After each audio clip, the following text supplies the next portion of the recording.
Student, स्वागत है आपका द मास्टर इंस्टीट्यूट में। पिछले वीडियो में आपको प्रोनाउन से परिचित करवाया गया। उसके अंदर आपने प्रोनाउन के पार्ट सारे देख लिए थे।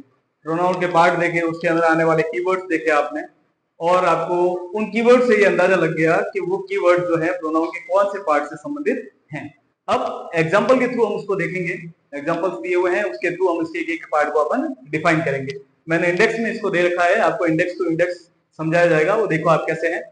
तो सबसे पहले जो है हमारे सामने इसकी डेफिनेशन है। डेफिनेशन में pronoun is a word which is used in place of noun, यानी वो शब्द या वो प्रोनाउन, वो वर्ड जो नाउन को रिप्लेस करता है, यानी उसकी जगह ले लेता है, उसको हम क्या कहते हैं? प्रोनाउन कहते हैं। उसका पहला पार्ट जो है वो है हमारा पर्सनल प्रोनाउन। पर्सनल प्रोनाउन के अंदर कैसे है? पर्सनल प्रोनाउन के अंदर हमने देखे थे कि सब्जेक्टिव और ऑब्जेक्टिव केस दोनों रखे थे अपन ने। उसमें क्या था? I, we, you, he, she, it, they, me, us, him, her और देम, यानी जो हमारे से पर्सनली बिलोंग करते हैं उन शब्दों को कहते हैं पर्सनल प्रोनाउन। ठीक है। उसके अंदर सब्जेक्ट वाक्य कैसे आने वाले थे? ही इज माई ब्रदर, तो ही यानी उस मेरे भाई के नाम की जगह लेने वाला वर्ड कौन है? ही।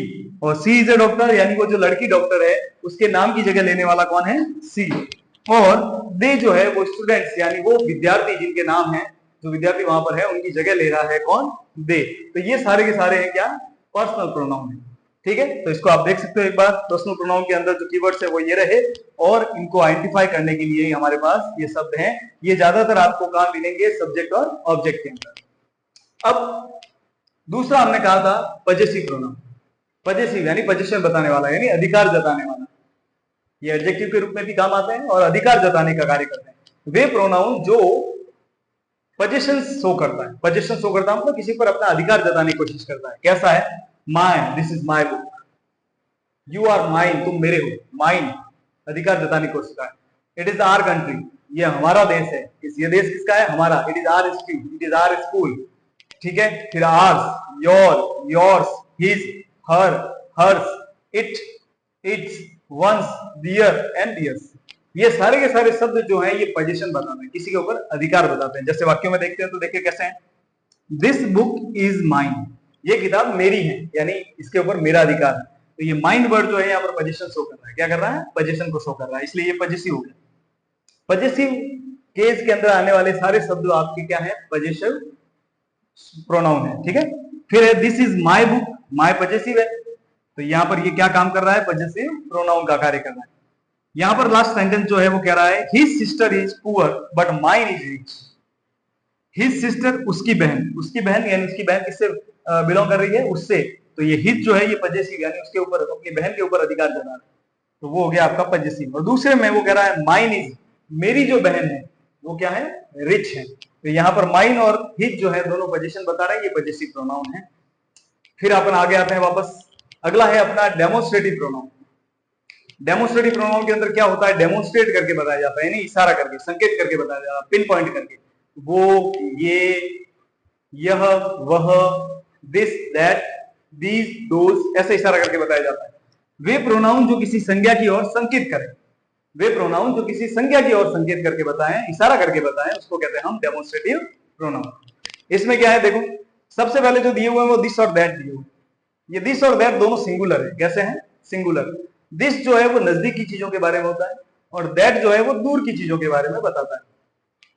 दिस इज माई पेन, यानी मेरा नजदीक जो पेन है वो मेरा है, दिस इज माई पेन। तो दिस शब्द जो है वो किसको डेमोन्स्ट्रेट कर रहा है? पेन को, इसलिए ये डेमोन्स्ट्रेटिव प्रोनाउन का उदाहरण। फिर दैट इज हिज हाउस, मैं इशारा करके कह रहा हूं वो, वह जो है वह उसका घर है। तो यहाँ पर ये दैट शब्द जो है ये संकेत कर रहा है उस घर की तरफ, तो संकेत करके बता रहा है, इसलिए ये डेमोन्स्ट्रेटिव प्रोनाउन है। फिर आते हैं दीज और दोज के ऊपर।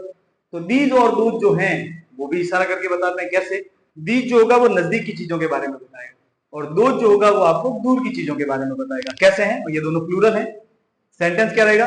दीज आर माई बुक्स, यानी मेरे नजदीक जो किताबें पढ़ी हैं वो मेरी है, दीज आर माई बुक्स। और वहीं दोज कहेगा, जैसे आप कहीं किसी ऑर्चार्ड में खड़े हैं और वहां पर बहुत सारे मैंगो ट्रीज हैं, आपने कहा those are mango trees, those यानी वे आम के पेड़, वे आम के पेड़, इशारा करके आप बता रहे हो उस नाम के बारे में, उस संज्ञा के बारे में। तो ये जो इशारा करने का वर्ड है दूर की चीजों के बारे में, वो है आपका दोज। और दोज इसलिए क्योंकि वो इशारा कर रहा है, डेमोन्स्ट्रेट कर रहा है, इसलिए ये उदाहरण है आपका डेमोन्स्ट्रेटिव प्रोनाउन का। तो ये तीनों पार्ट जो है ये किसके थे? पहला हमने पढ़ा पर्सनल प्रोनाउन, दूसरा पजेसिव यानी पजेशन का शो करने वाला, और डेमोन्स्ट्रेट यानी किसी की तरफ इशारा करके बताने वाला। अगले पार्ट में हम देखते हैं तीसरा जो है वो देखते हैं हम चौथा, पांचवा और छठा। अब देखते हैं इसको आगे। अगले पार्ट में हम देखते हैं क्या है। चौथा पार्ट जो हमारा 3 पार्ट अभी हमने पढ़े और उसके बारे में देखा, तो अब देखें अगला है हमारा रिफ्लेक्सिव प्रोनाउन। रिफ्लेक्शन जो वापस कहने वाले के ऊपर प्रभाव डालता है, कैसे है? तो देखो रिफ्लेक्सिव प्रोनाउन के अंदर क्या होता है, वे सेंटेंसेस यानी वाक्य के अंदर वह प्रोनाउन जो वाक्य के अंदर कर्ता द्वारा स्वयं किसी कार्य के करने को दर्शाता है। कर्ता ने खुद ने काम किया, I did it my self, मैंने खुद ने ये काम किया। तो सेल्फ और सेल्फ से इसको अपन जो करेंगे वो डिफाइन करेंगे। इसमें पीछे वाक्य के पीछे सेल्फ और सेल्फ आपको लगा हुआ मिलेगा। जैसे वाक्य कैसे होंगे, शब्द कैसे होंगे, my self, our self, your self, him self, her self, it self और देम सेल्फ। इनमें 2 प्लूरल हैं, अवर और देम, तो इनके पीछे सेल्फ लगा है, और बाकी सारे सिंगुलर है तो उनके पीछे सेल्फ लगा है। जैसे वाक्य है आपका I did it my self, तो यहां पर जो सब्जेक्ट हमारा डूअर जो है वो आई है, तो इसके साथ इसको रिफ्लेक्ट करने वाला शब्द जो होगा इसी की लाइन में होगा, यानी इसी का फर्स्ट पर्सन होगा, रिफ्लेक्सिव माई सेल्फ। आई का रिफ्लेक्सिव क्या होता है, माई सेल्फ, तो ये इसका रिफ्लेक्सिव बन गया। ठीक है, अगला वाक्य हमारा है सी। तो सी जो हमारा पर्सनल प्रोनाउन है, उसी के वाक्य में उसके द्वारा खुद के द्वारा कपड़े धोए होने को दर्शा रहा है। तो यहाँ पर पीछा है उसका सी का हर और हर सेल्फ, तो यहाँ पर सी का रिफ्लेक्सिव जो बन गया वो क्या बन गया, हर सेल्फ। तो यहाँ पर वाक्य में कर्ता जो दिया जाएगा, आपको जो सब्जेक्ट दिया जाएगा, उसके स्वयं के द्वारा किसी काम को किया हुआ दर्शाया जाएगा, यानी सेल्फ वाले वाक्य आएंगे उसी से रिलेटेड, तो वो हो जाएंगे आपके रिफ्लेक्सिव। सेम इसी के जैसा सिमिलर चलने वाला वाक्य है आपका एम्फेटिक प्रोनाउन। एम्फेटिक प्रोनाउन के अंदर क्या होता है, वही वाक्य है, सारे रिफ्लेक्सिव जो होते हैं, जितने भी आपके सभी रिफ्लेक्सिव हैं वो सारे आपके एम्फेटिक प्रोनाउन, जितने भी रिफ्लेक्सिव प्रोनाउन है वो सभी एम्फेटिक प्रोनाउन भी हैं। यानी जितने भी इसमें हमने सेल्फ के वाक्य देखे थे, my self, our self, your self, him self, her self, it self और देम सेल्फ, ये सारे के सारे वर्ड जो हैं ये वापस एम्फेटिक प्रोनाउन के अंदर आपको देखने को मिलेंगे। इनके पीछे भी सेल्फ और सेल्फ लगा हुआ है। तो हमको अंतर कैसे पता चलेगा कि वाक्य में माई सेल्फ आया है तो ये रिफ्लेक्सिव है या एम्फेटिक है, ये कैसे पता करना? तो इसको भी पता करने का एकदम इजी, बहुत इजी तरीका कैसे है, तो यहाँ इसकी परिभाषा देख लेते हैं।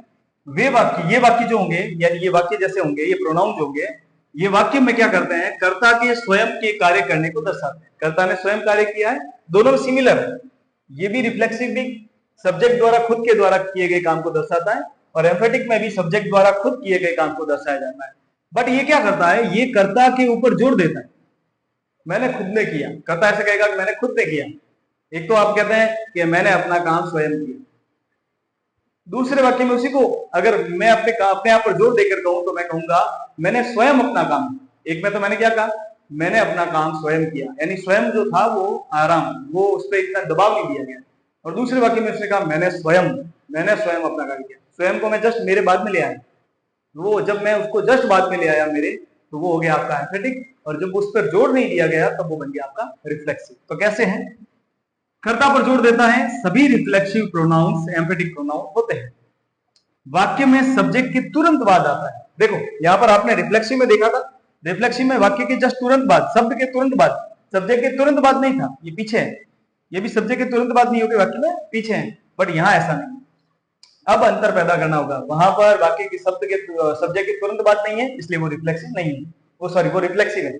और अगर वही प्रोनाउन के जस्ट, प्रोनाउन या नाउन जो भी हो, उसके जस्ट बाद में आ रहा है सेल्फ वाला वाक्य, सेल्फ वाला वर्ड, तो वो सारा आपका बन जाएगा क्या, एम्फेटिक।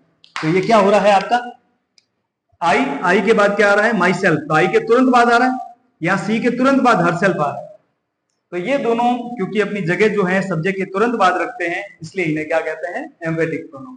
अगर यही अपनी जगह सब्जेक्ट के तुरंत बाद न रखकर वाक्य में पीछे की तरफ रखे तो उनको हम रिफ्लेक्सिव कहते हैं। बस इतना ही फर्क है, बाकी दोनों में कोई ज्यादा फर्क नहीं है। फिर चलते हैं हम छठे और डिस्ट्रीब्यूटिव प्रोनाउन के। डिस्ट्रीब्यूटिव प्रोनाउन जैसा कि इसका नाम है, बांटने के अर्थ में, तो इसकी परिभाषा कैसे रहने वाली, एक समय में एक समूह में से एक व्यक्ति या एक वस्तु को दर्शाता है। रहता सिंगुलर ही है, डिस्ट्रीब्यूटिव हमेशा कैसा रहता है, सिंगुलर, एक एक को दर्शाता है। जैसे एक समूह होगा, उसमें से एक वस्तुओं का समूह होगा तो एक वस्तु, और व्यक्तियों का समूह होगा तो एक व्यक्ति के बारे में बताएगा। तो उसमें वाक्य कैसे हैं, each, every, either, neither, none, इस तरह के कीवर्ड जो है वो काम में आएंगे। वाक्य कैसा रहेगा, each of you speaks loudly. Each of you मतलब तुम में से प्रत्येक जो है जोर से बोलो। अगला है either of these two shirts is red.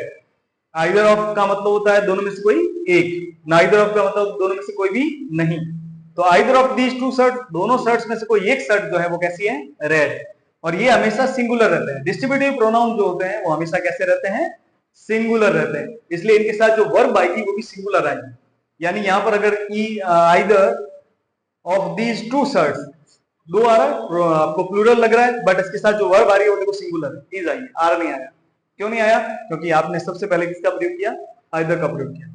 यहां पर आपने ईच का प्रयोग किया और यू है तो यू हमारा प्लूरल होता है, बट उसके साथ स्पीक्स आई। क्यों आया, क्योंकि ईच का प्रयोग किया। तो बस ये इसका फर्क है और इससे ही हम इसको पहचानते हैं। तो ये तीनों हमने पढ़े अभी क्या थे, रिफ्लेक्सिव प्रोनाउन। रिफ्लेक्सिव प्रोनाउन के अंदर सेल्फ और सेल्फ वाले वाक्य थे, जिनकी जगह वाक्य में पीछे की तरफ। एम्फेटिक प्रोनाउन थे जो भी सेल्फ और सेल्फ से डिफाइन हो रहे थे, बताए जा रहे थे, बट उनकी जगह जो है वो सब्जेक्ट के तुरंत बाद।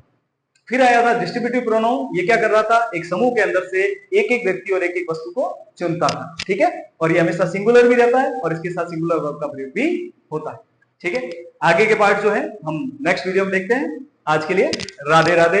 हमारे साथ बने रहिए, ऐप पर जाइए और आपकी जरूरत के अनुसार आए हुए कोर्सेज को वहां से डाउनलोड कीजिए। पेड कोर्सेज हैं तो आप अपनी अवेलेबिलिटी के अनुसार, अपनी आवश्यकता के अनुसार उनको खरीद सकते हैं और अपने नॉलेज को और आगे बढ़ाकर आने वाले कॉम्पिटिटिव एग्जाम में इसकी हेल्प ले सकते हैं, ठीक है।